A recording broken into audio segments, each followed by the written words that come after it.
Hi guys, देसी कांकड़ को एमिति थरे बनातु देसी चिकेन ठारू भी अधिक स्वादी लागिबो। तो आपण माने हाथ चाटिकी खाइबे। एही रेसिपी को फॉलो करंतु, आपण माने घरे बनेबे।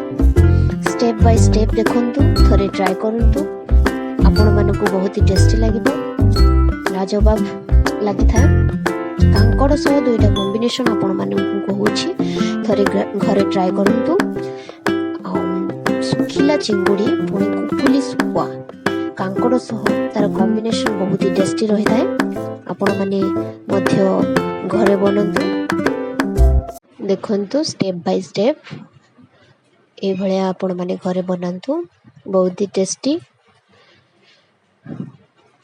वीडियो को लाइक सब्सक्राइब शेयर करंतु भलो लागुछि जदि।